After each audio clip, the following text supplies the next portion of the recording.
Assalamualaikum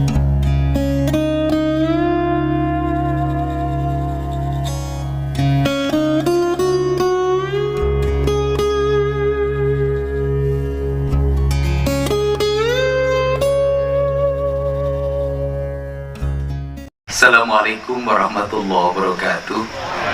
Sampurasun. Seluruh kehidmatan kita, rasa dan cinta kita hamparkan pada seluruh semesta yang menjadi jalan hidup kita dan jalan kita kembali. Tuhan mentakdirkan kita untuk menjadi bagian dari dunia, bagian dari bumi. Karena Tuhan mentakdirkan kita menjadi bagian dari bumi, maka kita harus punya adab, maka kita harus punya sopan santun pada bumi ini. Karena kita adalah bagian dari bumi ini. Jangan pernah di hati kita ada kesombongan diri bahwa kita bisa menaklukkannya, sementara kita masih butuh air untuk diminum. Jangan pernah kita memiliki kesombongan diri bahwa kita akan menguasainya, sementara oksigen harus kita hisap. Jangan pernah kita ada kesombongan diri bahwa kita harus menguasainya, sementara matahari setiap hari masih kita butuhkan untuk energi hidup kita. Jangan pernah kita ingin memperbudaknya, sementara kaki kita, bumi kita, tanah kita adalah bagian yang kita pijak. Prinsip-prinsip dasar ini sesungguhnya merupakan rangkaian dari pelajaran besar. Sebuah citra dan sejarah peradaban orang Sunda menyebut buminya sebagai Sunan Ambu. Karena buminya disebut Sunan Ambu, maka dia diminta untuk memperlakukan tanah, air, udara, matahari, dan anginnya itu seperti memperlakukan ibunya.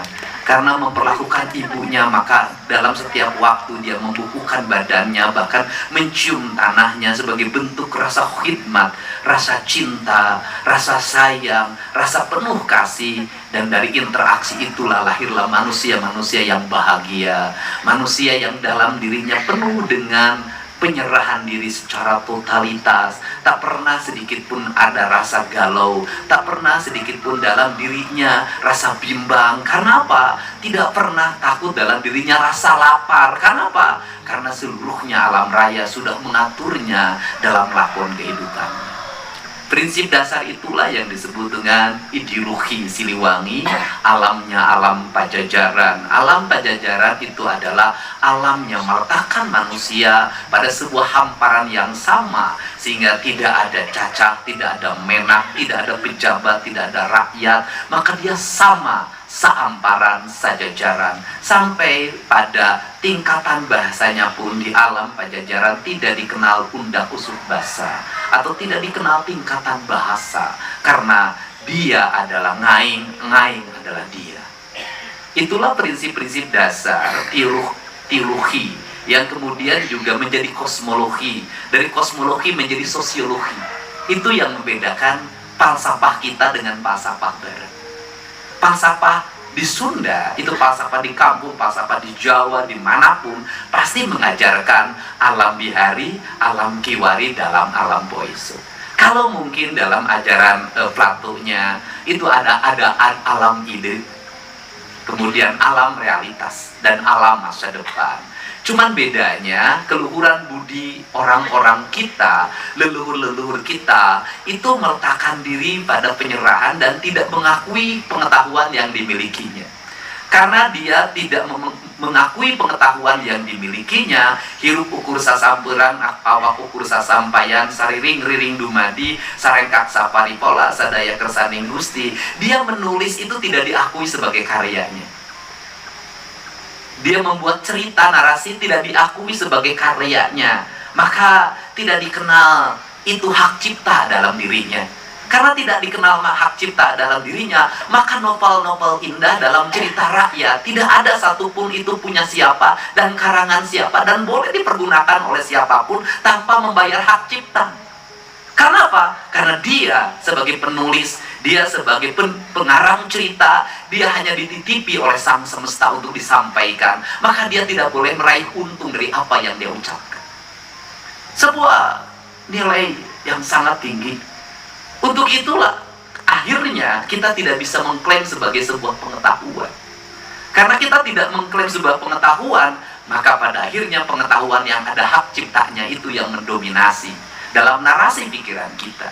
Dari seluruh pengetahuan yang dibawa dari berbagai tempat ke tanah ini, peradaban membuktikan sampai hari ini tidak bisa mewujudkan namanya peradaban. Saya katakan, sampai hari ini, baik mazhab politik, mazhab sosial, mazhab ekonomi, mazhab teknologi, sampai hari ini tidak bisa mewujudkan namanya peradaban. Akhirnya setiap orang pasti memiliki kerinduan terhadap masa lalunya, karena dia tidak bisa menemukannya di hari ini. Sehingga Mas Sujewo, Mas Tejo pasti bercerita Majapahit. Kalau Bang Helmi Yahya pasti bangga terhadap Sriwijaya. Sehingga cerita rendang di Palembang menimbulkan kemarahan bagi dirinya. Itulah bedanya orang Sunda dengan orang Sriwijaya. Orang Sriwijaya itu urusan rendang saja bisa melahirkan kemarahan. Orang Sunda diinjak kepala pun tidak pernah marah. Itu beda. Kemudian juga kita bercerita juga tentang Majapahit. Bosman Mardigu itu kan Majapahit. Nah, semuanya itu pasti bercerita tentang masa lalunya. Kenapa bercerita masa lalu? Karena tidak bisa menemukan hari ini apa yang dia idamkan dan apa yang dia rindukan. Seseorang yang pernah berpisah dengan orang yang dicintainya, kemudian tidak bisa menemukan lagi, dia pasti mengenangnya sepanjang hayat. Tetapi kalau ada menemukan yang baru, yang jauh lebih baik dan membahagiakannya, dia akan melupakannya. Selama dia tidak bisa menemukan yang baru, maka orang pasti mengenang yang lama. Cerita kepemimpinan, orang pasti bercerita Soekarno. Bicara tentang Pancasila, bicara tentang ideologi, bicara tentang arah politik, bicara tentang arah kebangsaan. Kenapa? Karena nggak bisa menemukan sosok itu. Tetapi apabila ada sosok yang mampu mewujudkan pikiran dan gagasan sosok baru, orang akan bercerita masa lalu, tetapi orang akan mulai bicara masa depan. Nah, kemudian ini yang saya sampaikan. Saya, Pak Wagub yang saya hormati, saya tidak akan bercerita bahwa kepemimpinan 100 hari ngapain. Kepemimpinan 100 hari itu kan bagaimana kita kontrak dengan media. Kalau kita kontrak dengan media puluhan miliar, maka seluruh media akan menceritakan kepemimpinan 100 hari. Kepemimpinan saya tidak mau diceritakan oleh para pengamat. Saya tidak mau diceritakan oleh para elit. Saya ingin diceritakan oleh rakyat. Yang lahir dari hati, yang lahir dari pikirannya, yang lahir dari apa yang ditemukan dalam dirinya. Apakah rakyat kita walaupun disebut IQ-nya di bawah 76, bagi saya nggak penting. Kenapa? Karena saya punya tesis. Daerah-daerah yang dianggap intelek, daerah-daerah yang rakyatnya dianggap akademis, selalu gagal memilih pemimpinnya. Boleh buktikan. Daerah yang, desa yang orang pinternya banyak, biasanya pemimpinnya selalu hadir yang pemimpin yang tidak sukses. Kenapa? Karena orang memimpin dengan pikiran, bukan dengan hati. Bagi saya, pilihan yang terbaik dalam hidup bukan pikiran, tetapi hati. Karena hati tidak bisa dibohongi. Inilah atraktif kepemimpinan. Karena atraktif kepemimpinan, maka saya menyampaikan pada semua. Di sini banyak para pegawai pemerintah Provinsi Jawa Barat. Kalau kita membangun kerangka berpikir pembangunan hanya didasarkan pada angka-angka yang ada dalam catatan anggaran belanja daerah, sampai kiamat daerah tidak akan pernah maju. Kenapa? Karena harapan kita hanya pada angka itu. Sekali lagi, kalau kita memimpin sebuah daerah menganggap bahwa buku yang kita pegang namanya anggaran belanja daerah adalah kitab suci yang sakral, maka pikiran kita hanya jangkauannya pada angka itu. Tetapi kalau kita mengatakan buku APBD adalah instrumen kecil dari sebuah cita-cita besar tentang peradaban, tentang pembangunan, tentang keinginan, tentang masa depan, maka kita akan meraih sesuatu yang tidak ada dalam pikiran kita. Ketika kita bertemu orang, membawa buku dan mengantarkan sebuah proposal, maka orang itu hanya akan memberi maksimal paling tinggi apa yang ada di proposal itu. Ketika kita bertemu dengan orang, kita tidak memiliki harapan apapun kecuali kita ingin bertemu karena rasa rindu dan mencintainya, kita akan mendapatkan segalanya. Maka bangunlah dalam diri kita bahwa kita akan mendapatkan segalanya. Dengan cara apa? Dengan cara kita tidak pernah mengakui apapun yang ada dalam diri kita. Perspektif itulah yang harus dibangun dalam terminologi birokrasi sebagai abdi dalam ajaran Jawa, sebagai badega dalam ajaran Sunda. Karena sebagai abdi dalam ajaran Jawa dan badega dalam ajaran Sunda, pertanyaan saya adalah, seorang ASN, seorang birokrat, cita-cita dan dasarnya apa dia menjadi birokrat? Apa mimpi Anda terhadap Jawa Barat? Apa mimpi Anda terhadap Indonesia masa depan? Gak pernah ada yang bisa jawab karena mereka tidak punya mimpi. Mimpi ingin bekerja besok tunjangan kinerja naik. Ketika tunjangan kinerja naik, apakah uangnya menjadi bertambah? Tidak, karena pinjaman Bank Jabar pun naik lagi.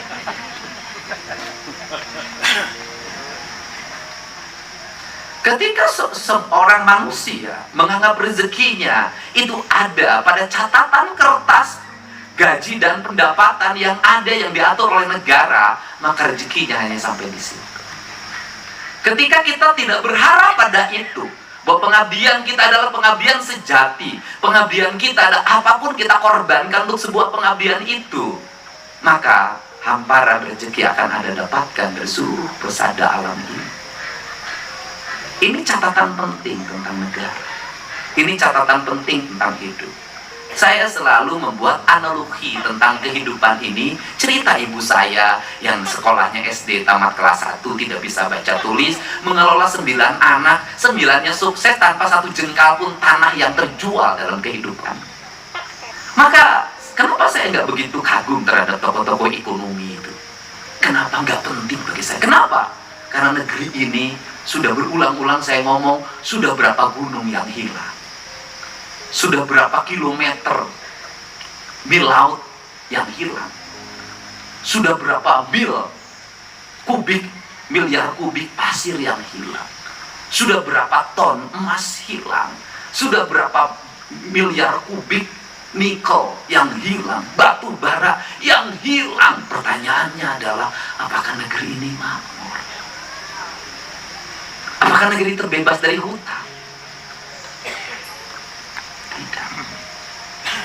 Pertanyaannya adalah, leluhur kita, para raja kita, membangun singgasana kerajaannya, meninggalkan peradaban, baik peradaban yang terlihat maupun peradaban yang tidak terlihat. Apakah bangun Borobudur meninggalkan hutang rajanya?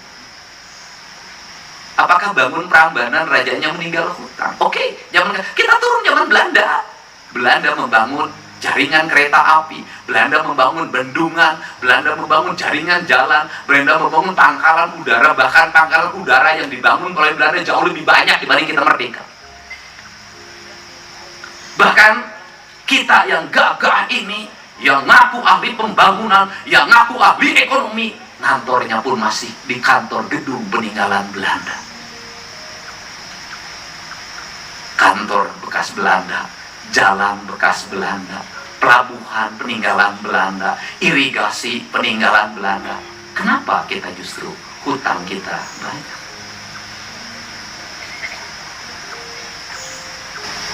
Apakah ada yang salah itu? Apakah salah perencanaan? Dari sinilah kita harus dulu mereformasi. Artinya reformasi itu kembali pada diri. Kalau dalam bahasa Jawanya, ke diri, kembali ke diri. Agar apa? Agar sampai pada tingkat kesucian, kekudus. Nah, sehingga kita harus pada jati diri loh. Kalau begitu perspektifnya salah. Berarti harus ada yang dibenahi. Berarti harus ada pijakan-pijakan yang segera harus ditata. Berarti kita ini tidak bisa terus-terusan menganggap bahwa asing itu ngasih segala-galanya bagi kita, seluruh pengetahuan. Jangan-jangan kita ini hanya sebuah peradaban agar kita netek terus sampai kiamat. Jangan-jangan kita ini memang dibuat leluhur kita leluhur bodoh, leluhur kafir, leluhur musyrik, leluhur orang-orang dungu. Padahal bisa jadi leluhur kita itu jauh lebih cerdas. Bedanya, leluhur kita tidak bisa berkata berbusa-busa, menulis berjilid-jilid. Dia lebih memperlihatkan diri dalam perilaku hidup yang nyata. Dia merubah pola hidup dengan tauladan, dengan karya dan dengan cinta, bukan dengan kata-kata. Inilah sebenarnya. Untuk itu, apa? Saya meminta maaf nih pada semua. Karena saya memimpin itu menjalankan titah. Bukan hanya sekedar titah undang-undang.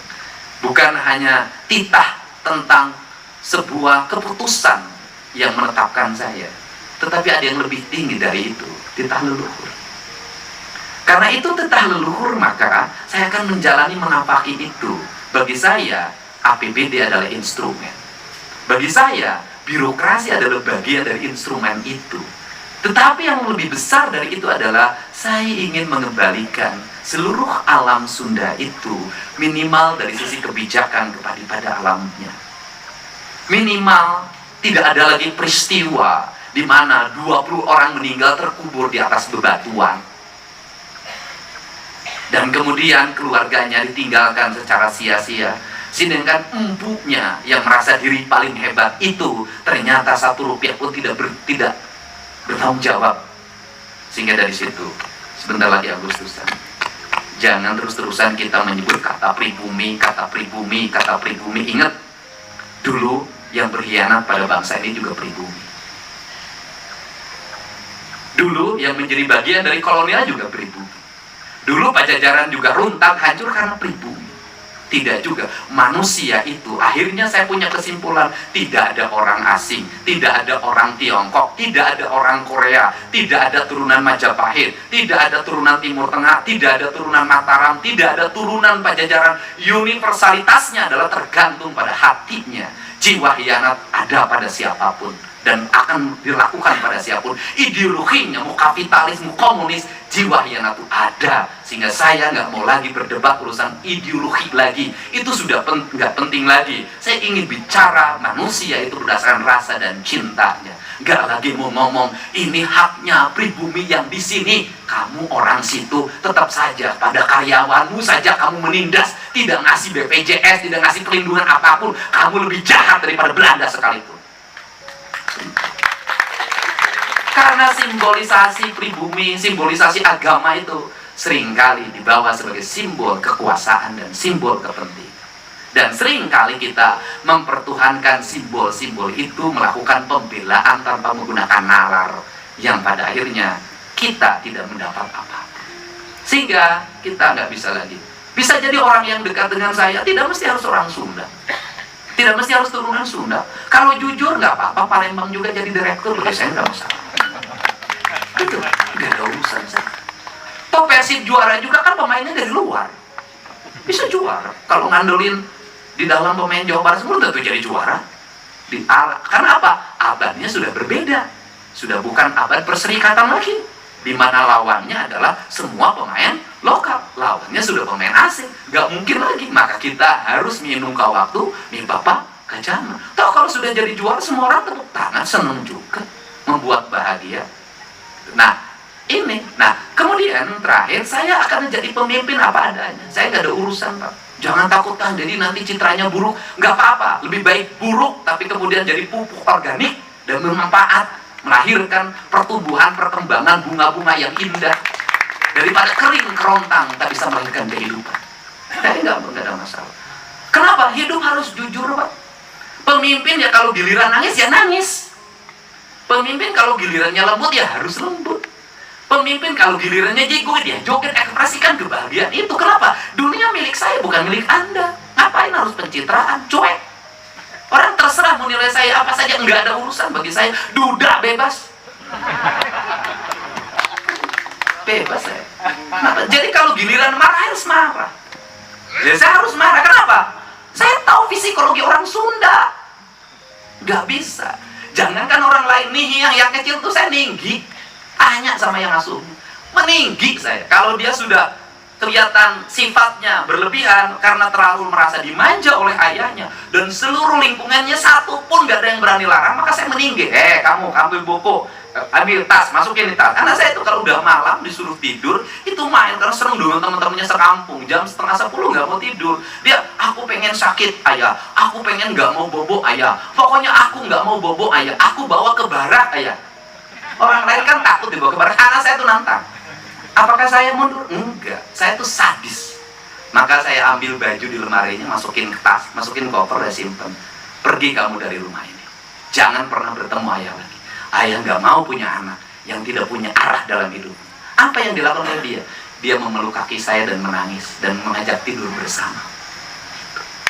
Mungkin tidak dilakukan. Maka saya harus melakukan itu pada anak-anak saya. Kenapa? Ya nggak bisa anak bau alkohol. Hapunten, jangan ribut ya. Dilibas. Anak itu bau alkohol. Ya kalau bau alkohol kita harus lebih tinggi dari alkohol yang dia minum. Derajatnya. Kalau dia yang diminumnya adalah alkoholnya adalah yang diminumnya misalnya 10%, maka saya harus 30% maboknya. Kalau dia minumnya 100%, maka mabok saya 150%. Kenapa? Yang dihadapi oleh dia, tensinya kita di atas dia. Maka saya pasti keras. Dan kemudian saya harus mengambil jalan untuk bagaimana menata ke mereka. Kalau misalnya tentara yang bisa menaklukkan mereka, ya tentara. Kenapa? Ibunya sudah nggak sanggup, bapaknya nggak sanggup. Kenapa? Orang dia bau ciu kok. Orang dia setiap malam nggak tidur, main game online kok sampai jam 3. Orang dia cabut sangkur kok, dia tusuk orang kok. Yang bisa ngendalin itu, yang tusuk orang itu, ya harus ahli. Enggak, gak ada masalah. Nah, kemudian ke depan harus apa yang dilakukan? Ya dirubah mindset. Nggak bisa lagi Pak, sistem pendidikan Indonesia pakai pola barat, nggak bisa. Taruhan, bubar saya katakan. Kenapa? Beda Pak. Barat itu menempatkan sistem pendidikannya dengan konsistensi negaranya. Anaknya tidak boleh dicubit di barat, iya, bener. Tapi negaranya tertib. Nggak bisa anak kecil beli rokok, nggak bisa anak kecil minum, nggak bisa anak kecil nonton, nggak bisa anak kecil naik motor, nggak bisa anak kecil melakukan tindakan yang dilakukan oleh orang dewasa. Nggak bisa, negaranya hadir, alat negaranya hadir. Indonesia, anak tidak boleh dicubit, guru tidak boleh nyubit anaknya. Di mana-mana anak bisa mengakses video porno, di mana-mana anak bisa mengakses minuman, di mana-mana anak bisa mengakses rokok, di mana-mana anak bisa nonton, anak bisa naik motor. Bukan hanya naik motor berdua, 5 orang satu motor tanpa helm. Di Indonesia knalpot dirubah jadi brong, motor CC-nya yang kecil dirubah gayanya menjadi besar. Nggak bisa ini bangsa. Kenapa? Nggak sesuai antara prinsip barat yang diberikan pada kita dengan penindakan yang ada di kita. Beda. Kehidupannya masih tradisi, otaknya, sistemnya barat, kacau. Hidup tuh harus konsisten. Kalau pakai mazhab barat, pakai A, Z itu mazhabnya harus barat. Kita kalau mau pakai mazhab Timur Tengah, dari A sampai Z mazhabnya Timur Tengah. Kalau mau pakai mazhab Tiongkok, dari A sampai Z mazhabnya Tiongkok. Indonesia ini kenapa yang menjadi kacau? Jawa Barat ini korban utama. Kenapa yang paling kacau? Seluruh mazhab masuk di sini.